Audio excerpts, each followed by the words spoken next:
Hi, எல்லாருக்கும் வணக்கம். ஒன்றில் தொலைநேரி கதையோட இறுதி அத்தியாயம் இது. கதை படித்தவங்க மறக்காமல் லைக் பண்ணி கமெண்ட் பண்ணுங்கள். என்னோட சேனலை சப்ஸ்கிரைப் பண்ணாமல் பார்க்குறவங்க அப்படியே சப்ஸ்கிரைப் பண்ணிவிட்டு இப்போ வாங்க கதைக்குள்ளே போகலாம். கதிரவன் மெதுவாக அவன் ஒளியை பரப்பிக் கொண்டிருந்தான்.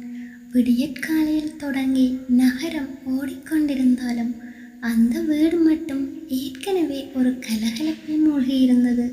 வளைகாப்பு விழா முடிந்து வெறும் சில நாட்களே ஆகியிருந்தது. அந்த இனிமையான நினைவுகள் இன்னும் எல்லோர் மனதிலும் ஊஞ்சலாடிக்கொண்டிருந்தன.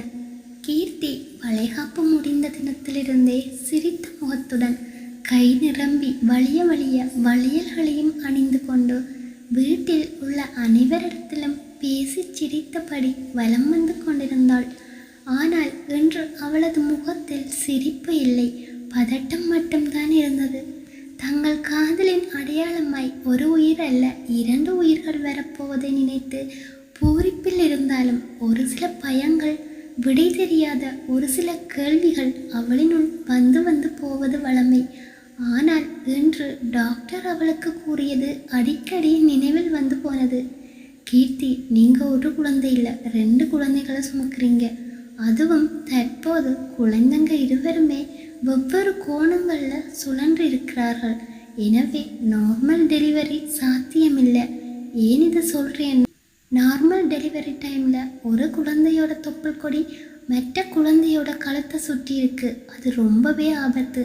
சி செக்ஷன் தான் பாதுகாப்பானது என்று முன்பே டாக்டர் சொல்லியிருந்தார். அவர் அவளை பயம் காட்ட அதை கூறவில்லை. அப்போதிலிருந்தே அவளை அதற்கு தயார் செய்தார். இத்தனை நாள் தைரியமாக இருந்து விட்டாள். ஆனால் இப்போது நாளை டாக்டர் குறித்து கொடுத்த திகதி என்பதால் அவள் உண்மையில் ஒரு நிலையில் இல்லை. அவள் மனதில் பல கேள்விகள். நான் தயாரா? எனக்குள்ளே இருக்க இந்த உயிர் 2மே வெளியுலக பார்க்க தயாரா? இந்த கேள்விகள் மீண்டும் மீண்டும் அவளது நெஞ்சை நெரிக்கவும் அவளை அறியாமல் அவள் கண்கள் நனையவும் செய்தது. சாதாரணமாக எல்லோரை போலவும் என்றாலும் ஓரளவு தான் பயம் இருக்கும். ஆனால் தன் வயிற்றில் வளர்வது 2 உயிர். அது மட்டுமா? கௌதம் உயிரும் தனக்குள் தானே இருக்கிறது. அது அவளுக்கும் தெரிந்தது தானே. தனக்கேதும் ஆனால் கூட அவள் தாங்கிக் கொள்வாள். ஆனால் கௌதம் தன் குழந்தைகளுக்கு ஏதும் நடந்தால் அவளால் அதை தாங்க முடியுமா என்ற பயம் வேறு அவளுக்கு. தன் பயத்தை மற்றவர்கள் அறியா வண்ணம் சிரமப்பட்டு மறைத்தாலும் அவளுடன் ஓருயிராய் கலந்த கௌதம் அதை உணராமல் இல்லை. கௌதம் எப்போதுமே கீர்த்தியை உற்சாகமாக வைத்திருந்தான். தினமும் அவள் அருகில் இருந்தான். அலுவலகம் சென்றால் கூட அவளுக்கு மணிக்கொரு தரம் கால் செய்து பேசிவிடுவான். நேரத்தோடு வீட்டிற்கும் வந்து விடுவான். அவளை நினைத்து அவன் மனதிலும் பயம் இருந்தது. அதை அவள் அறியா வண்ணம் மறைக்க நினைத்தான். ஆனால் அவனுக்குள் உள்ள பயத்தை அவள் உணரவில்லை என்றால் அது தவறு. அவள் புன்னகை இல்லாத ஒரு நாள் கூட கடந்து போகவில்லை. ஆனால் அந்த புன்னகைக்கு பின்னால் இருக்கும் பதட்டம் அவளது கண்களில் தெரிந்தது. அவளது வயிறு வலிக்கும் போது கௌதத்தின் இதயம் பலமாய் துடிக்க ஆரம்பிக்கும். 2 குழந்தைகளும் போட்டி போட்டு அவர்கள் அன்னையை உதைக்க அதை தன் கைகளில் வாங்க நினைப்பான் கௌதம். ஏன் இந்த வழியில் பாதியை ஆண்களுக்கு தந்திருக்கலாம் அந்த கடவுள் என பலமுறை தனக்குள் நினைத்து வருந்திக் கொள்வான் கௌதம். டெலிவரி திகதி வந்தது. அவள் உடலளவில் அந்த வலியை அனுபவிக்காவிட்டாலும் மனதளவில் 100 முறை அனுபவித்து விட்டாள். அடிக்கடி தன் குழந்தைகளை தடவி, செல்லுங்களா, அம்மாவுக்கு கொஞ்சம் பயமாக இருக்குது. ஆனால் நீங்கள் தைரியமாக இருக்கணும். அம்மாவை போல பயப்படாமல் அப்பாவை போல தைரியமாக இருக்கணும், சரியா? காலையிலேயே மருத்துவர் வரும்படி கூறியிருக்க லட்சுமி அன்று காலையிலேயே கௌதம் வீட்டிற்கு வந்துவிட்டார். வைரவி, லட்சுமி, கீர்த்தி மற்றும் கௌதம் மருத்துவமனை செல்வதற்கு புறப்பட்டனர். பாட்டி பூஜை அறைக்குள் நுழைந்து பூஜை செய்துவிட்டு கீர்த்திக்கு விபூதி வைத்து, நல்லபடியாக 3 உயிரா இந்த வீட்டுக்கு நீ வரணும் என ஆசிர்வாதம் செய்து அவளை அனுப்பி வைத்தார். வீட்டிலிருந்து மருத்துவமனைக்கு செல்லும் அந்த 15 நிமிட பயணம் அவர்களுக்கு 15 மணி நேரம் போல் தோன்றியது. கீர்த்தியின் முகத்தில் அமைதி தெரிந்தாலும் அவள் உள்ளத்தில் புயல். கௌதம் எதையும் சொல்லவில்லை. அவள் அருகில் இருந்தான். அவளது மூச்சின் ஒலி மாறும்போது கூட அவனின் இதயம் அதற்கேற்ப துடித்தது. கீர்த்திமா, நீ ரொம்பவே பயந்து போயிருக்கிற.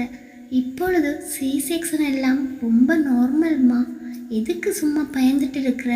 நீ கொஞ்சம் நார்மலாயிரு. அதுதான் நம்ம குழந்தைகளுக்கும் நல்லது என கௌதம் கூற, மாமா, ஆப்ரேஷன் நடக்கும்போது நீங்கள் என் கூடவே இருப்பீங்களா மாமா?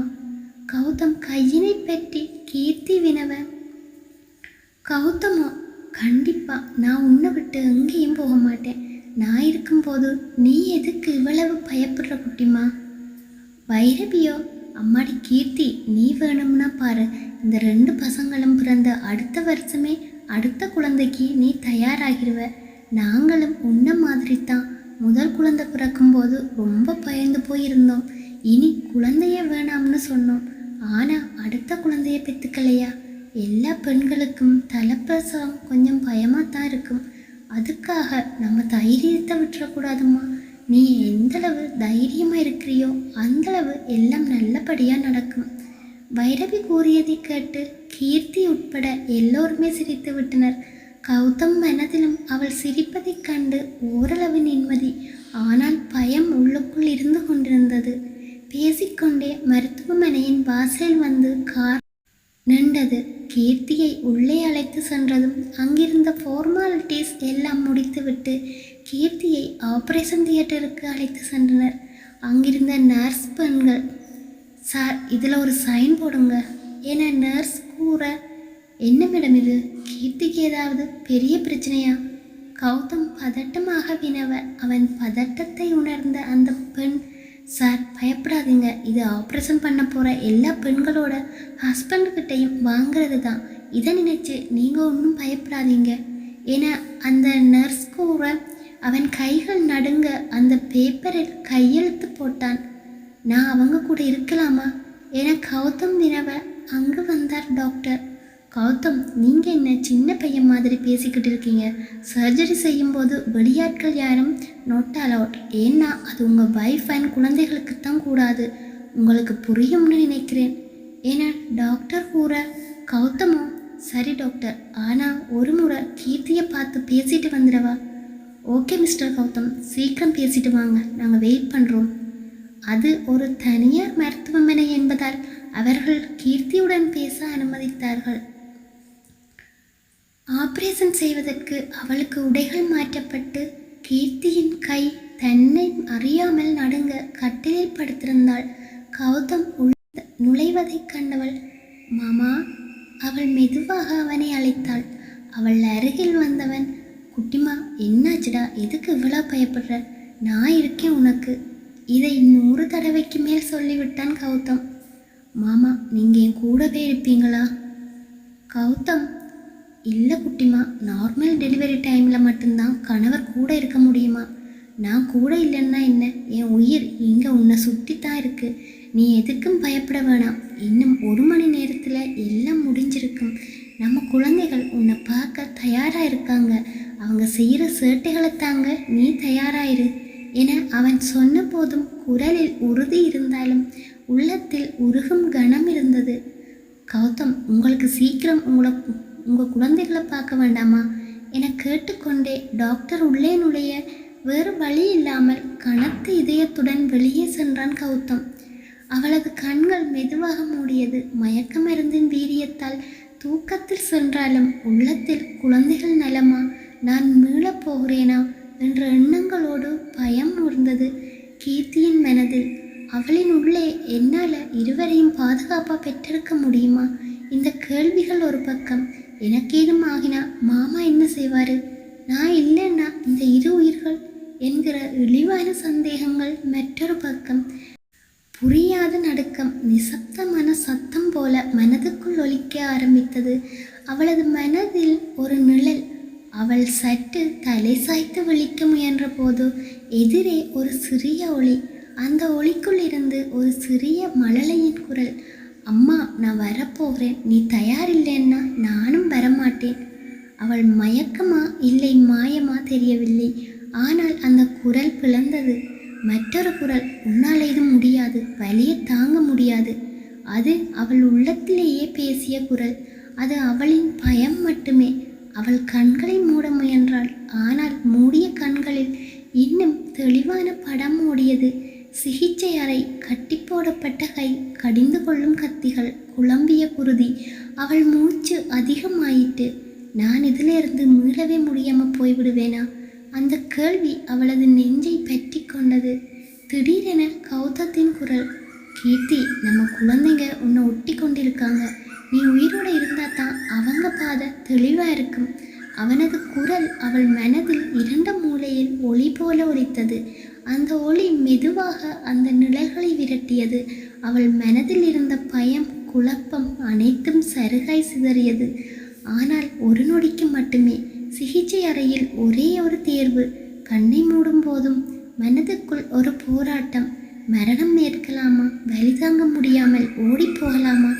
இல்லை இல்லை, என்னோட குழந்தைகள் இந்த உலகத்தை பார்க்கணும்.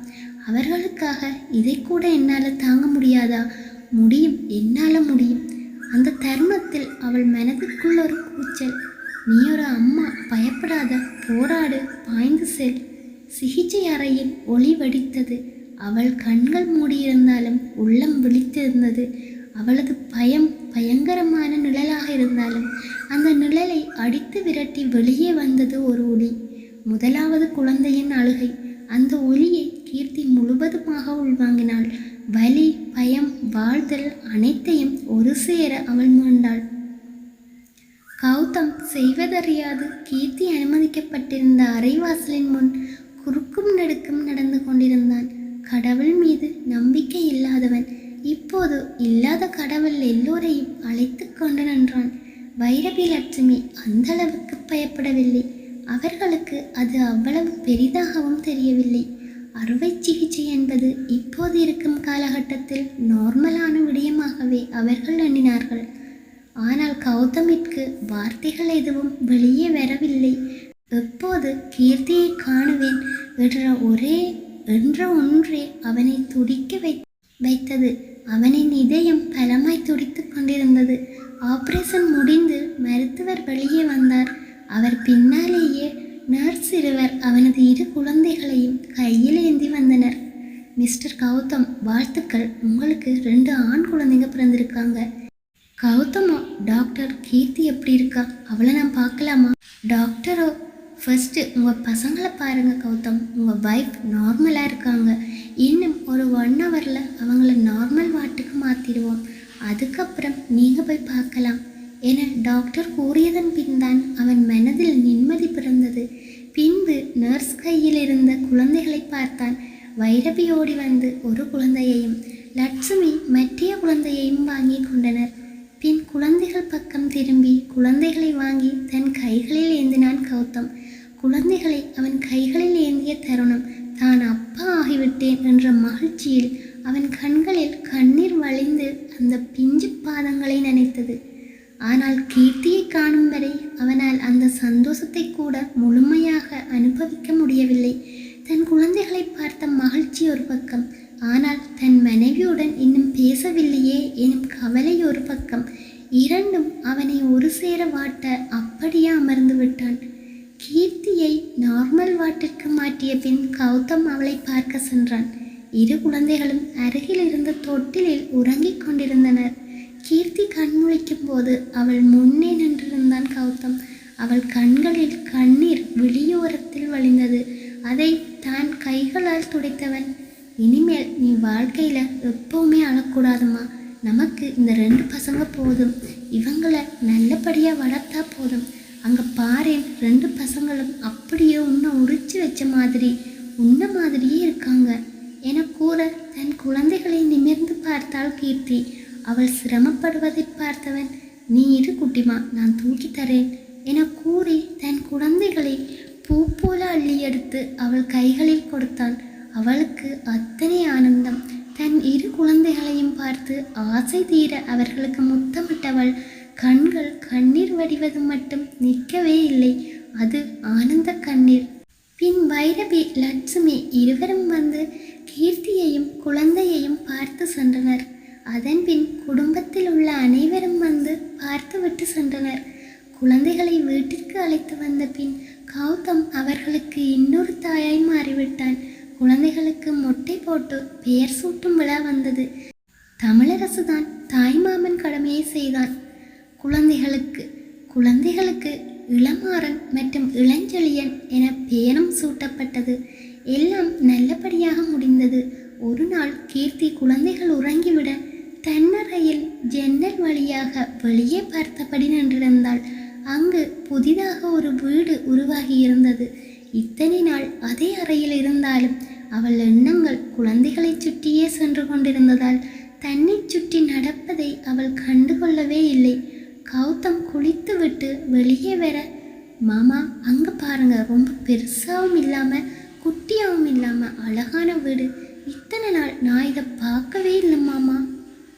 எங்க அழகாத்தான் இருக்கு. நீ இத்தனை நாள் இதை பார்க்கவே இல்லையா குட்டிமா? அது சரி, உனக்கு என்ன பார்க்கவே டைம் இல்லை, அப்புறம் எப்படி இதை கவனிப்ப? மாமா நான் உங்களை கவனிக்கவே இல்லையா? ஆமாம் மாமா, குழந்தைங்க தூங்குறாங்க, என்ன செய்கிறீங்க? விடுங்க. இங்கே பாரு குட்டிமா, என்ன நீ ரொம்ப காய போட்டுட்ட. அவங்க இப்போ தூங்குறாங்க, நீ சத்தம் போடாமல் கொஞ்சம் அமைதியாயிரு. குழந்தை பிறந்ததுக்கு அப்புறம் உன் அழகு இன்னும் 2 மடங்கு ஆகிருச்சு குட்டிமா. அப்படியே கடிச்சு தின்னணும் போல இருக்கு என கூறி அவள் இடையுடன் தன் கை போட்டு அவளை தன்னுடன் சேர்த்து கட்டிலில் சரிந்தான். காலை பொழுது அழகாக விடிந்தது. கௌதம் கீர்த்தியை அழைத்து கொண்டு அருகில் புதிதாக கட்டப்பட்ட வீட்டிற்கு சென்றான். மாமா யாரு விட தெரியல, நான் சும்மா பேச்சுக்கு தான் அழகா இருக்குன்னு சொன்னேன். அதுக்கு எதுக்கு மாமா இங்கே கூட்டிட்டு வந்தீங்க? சரி சரி, நீ கொஞ்சம் பேசாம அங்கே பாரு. ஹேய் தாரணி, அம்மா அப்பா நீங்கள் எல்லாம் இங்கே என்ன செய்றீங்க? மாமா அப்போ அக்கா கிட்ட இன்னும் நீங்கள் சொல்லலையா? என்னங்க தாரணி என்ன சொல்கிறாள்? எனக்கு மண்டையை வெடிக்குமா போல இருக்கு. சீக்கிரம் சொல்லுங்க என்னன்னு. தாரணி நீ சரி சொல்லு, யார் வீடு இது? நீங்கள் எல்லாம் இங்கே என்ன செய்கிறீங்க என கீர்த்தி கேட்டுக்கொண்டே இருக்க, அம்மாடி கீர்த்தி, இது எங்களுக்காக மாப்பிள்ளை இடம் வாங்கி கட்டின வீடு. உனக்கு சொல்ல வேணாம்னு எங்ககிட்ட சொல்லிட்டாரு. அதனால தான் நாங்கள் எதுவும் உங்ககிட்ட சொல்லலை என கணேசன் கூற, கீர்த்திக்கு என்ன பேசுவது என்று கூட தெரியாமல் வாயடித்து போய் நின்றாள். மாமா என கூறிக்கொண்டு அருகில் நின்றவனை அணைத்தவள், எதுக்காக மாமா இவ்வளவெல்லாம் செய்கிறீங்க? இதுக்கு நான் உங்களுக்கு என்ன செய்ய போகிறேன் என கூறி அழுகையை விட்டாள் கீர்த்தி. இங்கே பாரு குட்டிமா, நான் உங்கள் வீட்டில் ஒருத்தன். எதையும் எதிர்பார்த்து செய்கிறதுக்கு நான் ஒன்றும் புறத்தியால் இல்லையே. நீங்கள் எல்லாரும் என்னை எப்படி பிரித்து பார்க்குறீங்கன்னு தான் எனக்குன்னா தெரியல. தேங்க்ஸ் மாமா என கூறி அவன் அன்பை தூரமாக்க விரும்பாதவள், ஏன் மாமா என்கிட்ட முன்னாடியே இதை சொல்லலை? சொல்லியிருந்தா நீ வேணாம்னு சொல்லியிருப்ப, அதனால தான் சொல்லலை. அதோட நீ உன் அப்பா அம்மாவை எப்போ பார்க்கணும்னு நினைச்சாலும் வந்து பார்த்துட்டு போகலாம். இங்கே ஒரு நாள் அங்கே ஒரு நாள்னு கூட நீ இருந்துக்கலாம். ஸோ இனி தாரணி கல்யாணத்தை முடிச்சிட்டா உங்கள் அப்பா நிம்மதியாக இருக்கலாம். அவர் நிம்மதியாக இருந்தால் ஏன் தங்கம் சந்தோஷமாக இருக்கும். அதுக்காகத்தான் இதெல்லாம் செய்தேன். உனக்காக என்ன வேணாலும் செய்வேன். ஏன்னா நீ எனக்காகவே பிறந்தவள். உன்னோட குடும்பம் என் குடும்பம். இதுக்கு மேலே என்கிட்ட எதுவும் கேட்காம வா. பசங்க அம்மாவை என்ன பாடுபடுத்துகிறாங்களோ தெரியல. அப்புறம் மாமா அத்தை கிரகப்பிரவேசம் செய்கிறதுக்கான எல்லா ஏற்பாடும் செய்துட்டேன். நாளைக்கு காலையில் நீங்கள் வந்தால் போதும். அப்படியே உங்கள் திங்ஸ் எல்லாம் ஏற்ற ஆள் வருவாங்க. சரி மாப்பிள்ள என கூறி அங்கிருந்து சென்றனர் அனைவரும். இனியனின் அலுவலகத்தில், சார் மேடம் மயக்கம் போட்டு விழுந்துட்டாங்க, சீக்கிரம் வாங்க சார் என கூறிக்கொண்டு சங்கவியின் தோழி ஒருத்தி ஓடி வர இனியன் சங்கவி இருக்கும் இடத்திற்கு சென்றான். ஹனி என்னாச்சு இங்கே பாரு என தண்ணீரை தெளித்து அவளை எழுப்பியவன் உடனே ஹாஸ்பிட்டல் அழைத்து சென்றான். டாக்டர் அவளை பரிசோதனை செய்துவிட்டு அவள் வயிற்றில் குழந்தை வளருவதை கூறியதும் இனியனுக்கு சொல்ல முடியாத அளவு ஆனந்தம். சங்கவிக்கும் சந்தோஷமே. 5 வருடங்களுக்கு பிறகு இனியாவுக்கு 2 பெண் குழந்தைகள். அவள் படிப்பு முடிந்த அடுத்த வருஷமே ஒரு பெண் குழந்தை பிறந்தது. அதற்கு அடுத்த வருஷமே இன்னொரு பெண் குழந்தை பிறந்தது. முதல் குழந்தைக்கு ஆராதனா இப்போது 2 வயது முடிந்து விட்டது. இரண்டாவது குழந்தைக்கு வைஷ்ணவி 1 வயது பிறந்த நாள் 1 மாதத்திற்கு முன் கொண்டாடினார்கள். 2 குழந்தைகள் போதும் என இருவரும் முடிவெடுத்து விட்டார்கள். ஆனால் வீட்டுக்கு வந்த மகாலட்சுமியின் பலனால் தமிழரசு அந்தஸ்து இன்னும் பல மடங்கு பெருகிவிட்டது. இப்போது அவரின் பிஸ்னஸ் கோவையிலும் தொடங்கிவிட்டான். தாரணிக்கு ஒரே ஒரு பெண் குழந்தை, இப்போது 2 வயது நடக்கிறது. இனியனுக்கு ஒரு ஆண் குழந்தை, இப்போது 4 வயது நடக்கிறது. ஆதி, இங்கே வா, அங்கெல்லாம் போகக்கூடாது, கீழே விழுந்துடுவ என சங்கவி கத்திக்கொண்டே தன் குழந்தையின் பின் ஓட அவன் மாடிப்படியில் ஓடிக்கொண்டே தாயை பார்த்து, மா நீ போய் சொல்கிற, அப்பா அங்கே தான் போயிருக்கு, நான் போவேன். அப்படியே அவன் அப்பன மாதிரி ஒரு சொல் பேச்சு கேட்க மாட்டான். ஏண்டி, என் பிள்ளை என்ன போல தான் இருப்பான், நீ வாடா சிங்கக்குட்டி என கூறிக்கொண்டு மாடியில் இருந்து இறங்கி வந்தான் இனியன். அப்பா என கூறிக்கொண்டே தன் தந்தையிடம் ஓடியது குழந்தை. மாமா, உங்கள் பசங்களை பாருங்க, செளியா பார்த்து விளையாடணும். ஆறுமா, அம்மா உங்களை சாப்பிட வரட்டுமா, சாப்பிட்டு வந்து விளையாடுங்க என கூறி ஆதார்னாவை தூக்கி கொண்டு சென்று இனியாவிடம் கொடுத்தாள். தமிழ் தன் 2வது குழந்தையை தூக்கி கொண்டு சென்று வெளியே வைத்து விளையாடி கொண்டிருந்தான். தாரணி மற்றும் சித்தார்த் இங்குதான் இருந்தார்கள். இன்று பாட்டிக்கு 80வது பிறந்த தினம். எல்லோரும் ஒன்று சேர்ந்து அதனை கொண்டாடுவதற்கு அங்கு சேர்ந்திருந்தனர். கௌதம் தமிழுடன் இப்போது வரை பேசுவதில்லை. ஆனால் இவர்கள் குழந்தைகள் அதற்கும் சேர்த்து இப்போது பேசிக்கொண்டிருக்கிறார்கள். கடைசி வரை இவர்கள் இப்படியே இருப்பார்களா பார்க்கலாம். மாறா, வாங்க, நாங்கள் போய் குளிச்சு ரெடியாகி புது ட்ரெஸ் போட்டுட்டு வந்து பாட்டிக்கு கேக் கட் பண்ணலாம். குட்டிமா, உன்னோட கம்பெனி ஸ்டாஃப் எல்லாருக்கும் புது துணி அண்ட் போனஸ் கொடுத்தாச்சா?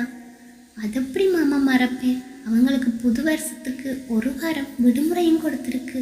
நல்ல வேளை பாட்டியோட பிறந்த நாள் இந்த டைமில் வர்றது, எனக்கும் எல்லாரும் கூடவும் இருக்க முடியுது மாமா.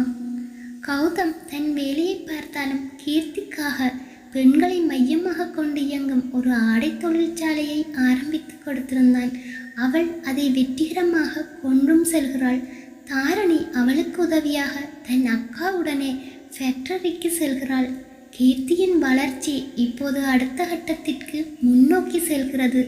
ஆம், இப்போது இன்னொரு ஃபேக்டரியும் கட்டுமான வேலைகள் நடந்து கொண்டிருக்கிறது. அம்மா என அழுதபடி தன் தாயை நோக்கி ஓடி வந்தாள். தாரணியின் 2 வயதான குழந்தை அமுதா. என்னம்மா, என்னாச்சு, ஏன் அழுறீங்க என கேட்டுக்கொண்டே ஓடி வந்து சித்தார்த் தூக்க, அப்பா ஆதி ஆதி என கூறி குழந்தை தலையில் கை வைத்து காட்டியது. குழந்தை அணிந்திருந்த ஹேர் பேண்டை காணவில்லை. எப்போதுமே ஆதி அமுதாவுடன் இப்படி சேட்டை செய்து அள வைத்து விடுவான். அதை பெரியவர்கள் கண்டு கொள்வதும் இல்லை.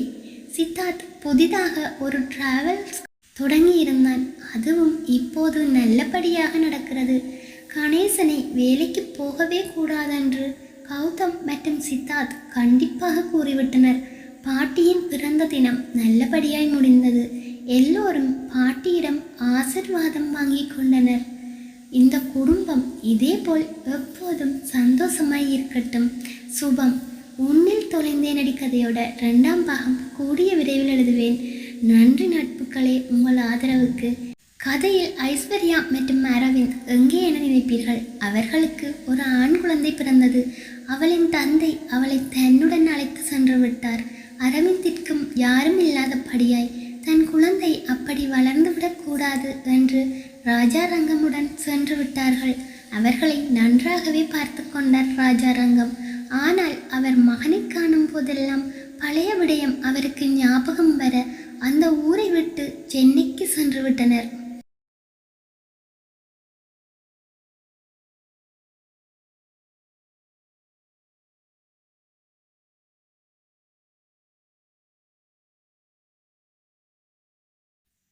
ஹாய் நட்புகளே, உன்னில் தொலைந்தேனடி கதை இந்த பகுதியோடு நிறைவடையுது. இந்த கதையின் 2ஆம் பாகத்தை கூடிய விரைவில் எழுதலாம்னு இருக்கிறேன். அதாவது கௌதம், கீர்த்தி, சங்கவி, இனியன், தமிழரசு இனியா, தாரணி சித்தார்த் இவங்களோட பசங்க வளர்ந்து அவங்களோட வாழ்க்கை எப்படி இருக்குதுன்றத ஒரு கதையை எழுதலாம்னு இருக்கிறேன். அதற்கு முதல் நான் இப்போது என் அகந்தை அழிந்ததடி உன் காலடியில் எனும் கதையை எழுதி கொண்டிருக்கிறேன். அதோட அரைவாசி பாகம் எழுதிய பின் தான் யூடியூப்பில் பதிவு செய்யலாம்னு இருக்கிறேன். ஸோ கூடிய விரைவில் நீங்கள் அந்த கதையை